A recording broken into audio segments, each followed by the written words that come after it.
What am I eating? What is this, bird seed? It is random debris. I found it in my carpet. We apologize in advance for tarnishing the image of your favorite foods. It's surprising how yucky the process can be when it comes to creating some of our favorite products to chow down on. We hate to say it, but these are 10 foods you'll avoid after you know how it's made. Jane, stop eating that crap. Marshmallows. Marshmallow. Marshmallows are those pillowy treats that are fun to pop right into the mouth, add to a cup of hot chocolate, Hot chocolate. Extra marshmallows. or use in recipes. Who can refuse grabbing a few marshmallows straight from the bag? The best and easiest treat in the world is poking a marshmallow with a stick and roasting it over a fire. Oh gosh! Spit it out! Everyone has their own preferred degree of toastiness when it comes to roasted marshmallows. The debate is always about if you like your roasted marshmallow lightly toasted or completely black. After this, you may not want to put a marshmallow anywhere near your mouth again. So, what's so bad about marshmallows? Marshmallows are made with something called gelatin. Yes, it's that stuff that's in products like Jell-O and even some of your favorite ice creams. How do they get gelatin? Well, put down your marshmallow for a second. You don't want to spit it out all over the screen. Gelatin comes from boiling the bones and hides of animals. Some bone powder? No. Why would I want that? The gelatin in marshmallows usually comes from cows. Yes, we can all agree that marshmallows are indeed tasty, but maybe we'll look at them a bit differently when floating in a cup of hot chocolate. Reduced fat peanut butter. Peanut butter man now, Asa. Yes. A life without peanut butter isn't much of a life at all, unless you're allergic, of course. But if you're not, and if you're on a diet, then you might naturally gravitate towards reduced fat peanut butter. After all, you're trying to cut out as much fat from your diet as possible. I am on a diet. It's not an easy task, and you've got to do your best to find new and creative ways of cutting back. That's why you scour the supermarket shelves for new products that will help you in your mission to shed a few pounds. You find your way to the reduced fat peanut butter and realize that you never knew it was an actual thing. It probably makes you feel pretty good that you can enjoy something that you love without the guilt of all that fat. Wow, you've lost weight, Patricia. Well, you're probably going to want to skip the reduced fat peanut butter after hearing this. What's so bad about reduced fat peanut butter? Sure, it has less fat in it. The problem is that so-called healthy peanut butter is loaded with sugar and artificial sweeteners. The missing flavor from fat has to be covered up with something. If you've ever noticed that your reduced fat peanut butter tastes sweet, now you know why. You're better off using the regular peanut butter and cutting down how much you smear on a slice of bread. The added sugar and artificial sweeteners don't justify going the reduced fat route. It's not worth it. Frozen meals. Who doesn't love the convenience of a frozen dinner? Sometimes you don't have the time to prepare an entire meal from scratch. And that's why the frozen food aisle seems like the last saving grace for anyone who is hungry and on the go. Here we go. Feast your eyes. Dinner is served. When shopping, you toss a few frozen meals in your cart without thinking twice about it. They make you feel happy knowing that there will be something available to eat when you're dead tired and can't think of turning on the stove. Let's not forget frozen pizza and how it's the perfect anytime meal, and also makes for a great snack. What would life be without frozen pizza? Frozen pizza rocks! You're going to hate us for this one, but frozen foods are full of all kinds of bad stuff. First off, they're loaded with sodium. We know what you're thinking. Everything is loaded with salt these days. The salt in your favorite frozen food isn't the main problem. It's the preservatives and sugar. Must protect sugar. You might not realize it, but frozen foods are loaded with sugar and chemicals. Do yourself a favor and eliminate them from your diet. Prepare big meals a few times a week and put them in the freezer for a healthy alternative to frozen dinners. On that charming note, dinner is served. Baked chicken and boiled potatoes are super easy to make, and you can use these as a base to whip up quite a few meals. Processed cereals. What's one of the first things you do in the morning? You stumble into the kitchen and pull out a box of cereal. Who wants some cereal?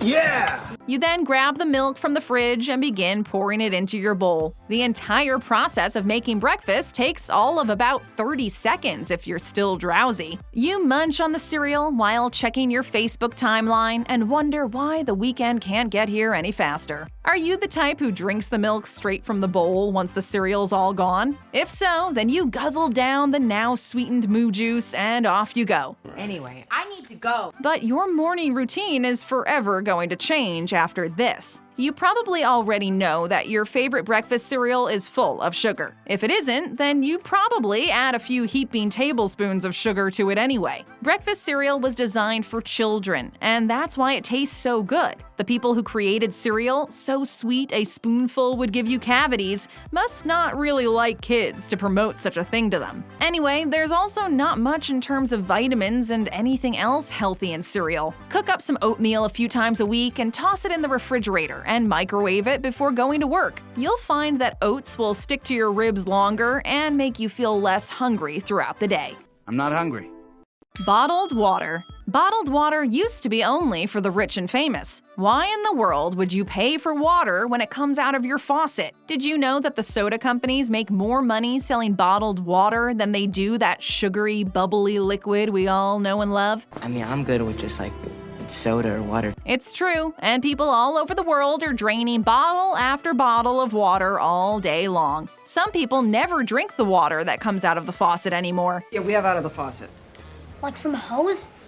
Tap water. Sometimes people don't like the taste of their local water, or they might fear that something bad is in it, which has proven to be the case in some instances. Well, there's something bad in your bottled water too. The problem with bottled water is, well, the bottle itself. Plastic has a way of leaking all kinds of stuff into water and other liquids. Some brands of bottled water come in glass bottles, and they are worth looking into. The majority of people buy water in plastic bottles because that is what's most widely available. You can't go into almost any home without finding at least one bottle of water. If you're worried about the quality of your drinking water, buy a purifier. You'll save money in the long run, and you won't have to worry about chemicals leaking into the water from the plastic bottles. I never leak. I never leak. I never leak. Foods with red food dye. At least one of your favorite foods is red in color. It might be red candy, red ice cream, or a fruity red drink that all taste delicious. Just seeing the color red makes you think of a sweet cherry piece of candy that's more delicious than the fruit itself. As you can imagine, your favorite licorice or other red candy doesn't get its color naturally. Many of the flavorings that are in the candy aren't actually red. Red. So they need to find a way to change the color of their products. That's where food dye comes in, and a variety of foods are dyed in many different colors. Anyone who has ever made a batch of Easter eggs knows about those dyes that color the white eggs a variety of festive shades. Now let's ruin your favorite red dyed foods. Do you know where they get the red dye from? They get it from cochineal insects that are crushed up and used for their color. Cochineal insects were used in Mexico a long time ago as a dye for clothing. Could we not dye it red at least? Oh, no, we could not. It wasn't until a little over 100 years ago that the same dye was used in a variety of foods in America. The red color that you're familiar with comes from insects that are crushed up into a powder. How gross is that? Don't worry, we aren't going to freak you out and tell you what the other colors are made of. You already probably get the drift that food dye is made up of some pretty nasty stuff. Nasty, nasty, nasty. Ground beef. Ground beef is in some of your favorite recipes. You can't make your famous chili, made using your secret recipe, without ground beef. And you're not going to give up your secret recipe for anything. There is no amount of money in this world that will make you divulge the secret to your chili. I'm gonna eat all this chili. And/or die trying. Well, maybe beef won't be what's for dinner after hearing this. You'll think twice about slapping a beef patty on the barbecue this summer when the sun is beating down and you have a craving for a giant burger. There's something called pink slime that's used in many of the packages of ground beef. Oh no! Pink! What is pink slime? It's beef that has been done who knows what with by using chemicals. The chemicals take undesirable pieces of beef, turn it into a slime-like additive, and then they incorporate it into the ground meat.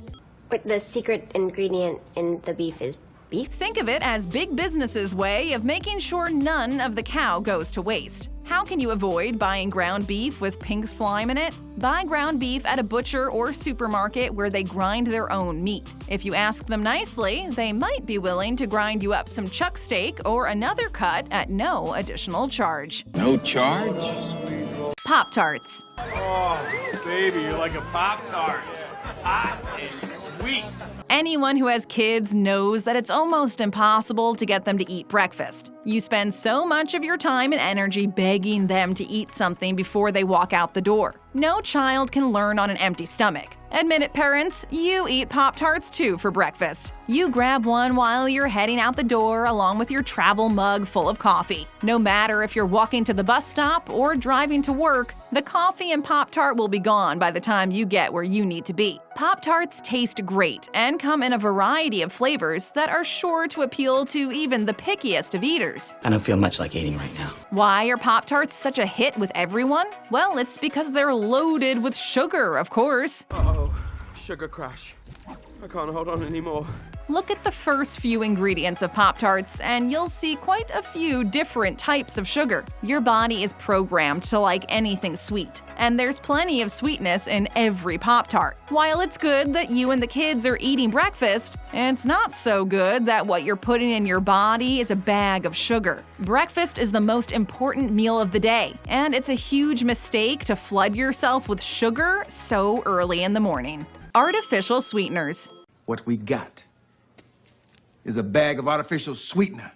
We all know that sugar is some of the worst stuff out there. Some consider sugar a drug and avoid it at all costs. So you reach for the packets of pink stuff and put it in your coffee. These days, there are so many choices when it comes to artificial sweeteners that it can be almost impossible to choose which one to use. Do you go with the stuff that may be a carcinogen? Maybe you'd rather have an increased risk of heart disease and diabetes. Suddenly I had diabetes 1 and 2. Wait a minute, an increased risk of diabetes from a sweetener that contains no sugar at all? Yes, it's possible, and that's what we're going to get into now. Scientists are now beginning to connect the dots when it comes to figuring out why the stuff is bad for you. In studies so far, they can see an increased risk of diabetes and also heart disease. It seems that people who consume artificial sweeteners already have an extremely poor diet and are at risk for these diseases anyway. People who use artificial sweeteners might feel that since they are skipping sugar, they can eat anything they want and still be healthy. It's best to eat real sugar in moderation and skip the fake stuff.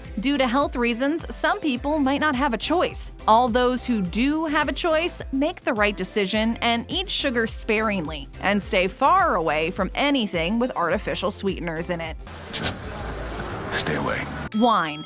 Everyone thinks that wine is good for them. How many people do you know drink wine because they say it's good for their hearts? A meal isn't a meal for many if it doesn't include a glass of wine. All of this time, you thought the wine you were drinking was healthy. Well, maybe, except for that giant box of wine you picked up at a discount at some warehouse outlet. You know the one. Let's just say it's not being served in the finest dining establishments. This is more like the wine you'd find at a frat party. Chug, chug, chug, chug. The wine will be gone by the time the night is over, but the headache from the hangover will last much longer. According to PETA, some wines may contain all kinds of gross animal products in it. We're talking about stuff like bone marrow, milk products, and even fish oil. There's an entire zoo floating around in your glass of red wine. Try to buy locally made wine and ask them if they put any of this disgusting stuff in it. If you can't find a good wine made locally, you can even make your own wine at home. It's completely legal, and you'll be in total control of what's in your wine glass. So I'm gonna